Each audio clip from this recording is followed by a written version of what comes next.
Presidente do Brasil incita o povo a entrar no corredor da morte.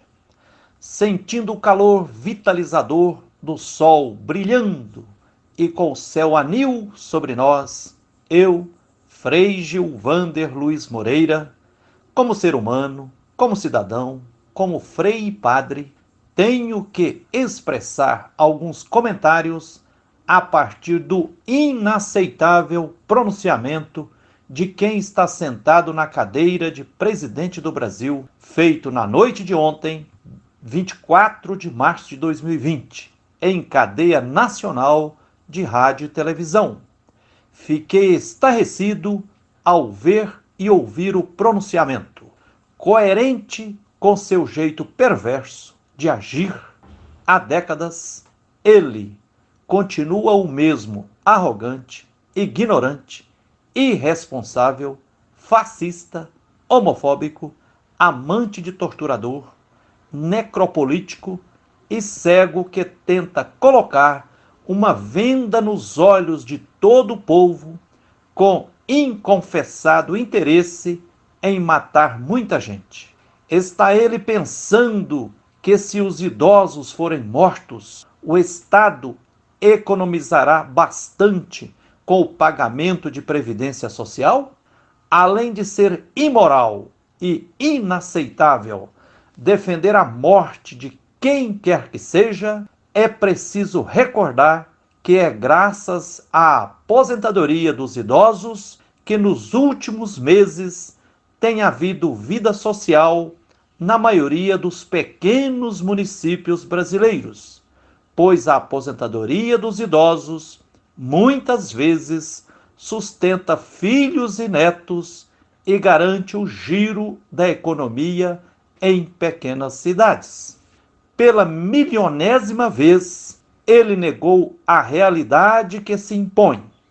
Estão morrendo milhares de pessoas por Covid-19 em todo o mundo. Já são mais de 12 mil mortes divulgadas pela mídia.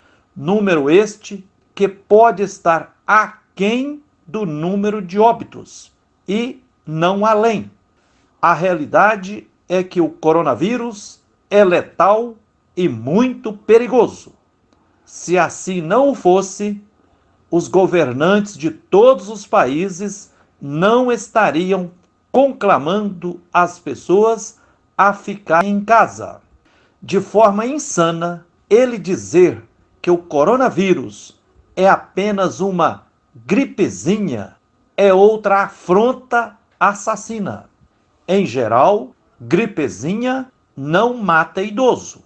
Já no caso do coronavírus, a morte chega a milhares de pessoas de idades variadas, com baixa imunidade, que adquirem pneumonia gravíssima.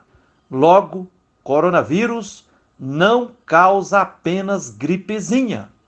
Outra covardia no discurso dele é referir-se de forma indireta à fala do médico Drauzio Varella, da TV Globo, que no Fantástico do dia 22 de março último já explicou que estão usando indevidamente seu vídeo publicado no princípio de janeiro, quando ainda estava iniciando a pandemia de coronavírus. E na ocasião, ele se referia à doença como uma gripezinha. Posteriormente, Dr. Drauzio Varella disse incisivamente que coronavírus é muito perigoso e não causa apenas gripezinha. Mais uma vez, este facínora manipula informações descontextualizadas na mídia, visando confundir as pessoas e induzi-las a um caminho de morte. Ele também cometeu crime de lesa pátria e de lesa humanidade, ao incitar a reabertura das escolas e a suspensão do confinamento em casa, sob a alegação de que é grave para apenas 10% dos casos, insinuando que toda a população pode se expor e correr o risco gravíssimo de contrair o coronavírus e disseminar à vontade. 10% da população brasileira são 21 milhões de pessoas.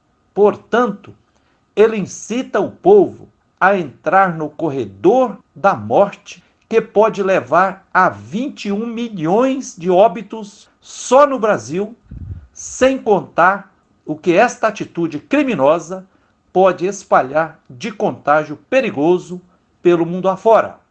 Lembremos que um ex-ministro dele, o da Cultura, ficou no poder apenas um dia e foi demitido, porque fez pronunciamento citando um nazista. Já ele, o atual presidente, não apenas citou um nazista, mas se posicionou como nazifascista, contumaz, ao incitar o povo brasileiro a entrar em um corredor da morte. Se o povo, cegado e apático, seguir essas necro-orientações, poderá marchar para um holocausto muito maior que aquele verificado nos campos de concentração nazista, que o barulho das panelas que soaram em muitas cidades do país durante a fala abominável deste indivíduo detestável desperte, finalmente, as pessoas. É hora de acordar, ou a corda chegará ao pescoço. Com sabedoria e com responsabilidade ética em defesa da vida, o bispo Dom Mauro Morelli escreveu no seu Twitter, abre aspas, pronunciamento de um arrogante e ignorante, que merece o adjetivo de coronavírus ao cubo, fecha aspas. Não importa o que ele diz, fiquemos em casa. Ignoremos o presidente. Não podemos voltar ao normal, porque o normal era exatamente a causa do problema. Precisamos voltar melhores, quando for possível, não egoístas, solidários, humanos. As coisas só vão dar certo quando o nós for mais importante que o eu. Fiquemos em casa, seguindo as orientações dos secretários de saúde dos estados que, estarrecidos, divulgaram nota repudiando o pronunciamento do presidente do Brasil. Enfim, por amor à vida e ao próximo, fiquemos em casa e que todas as autoridades políticas, judiciárias e religiosas tomem todas as medidas necessárias e urgentes para salvar vidas, em primeiro lugar, acima de tudo. Um abraço terno virtual de Frei Gilvander Moreira.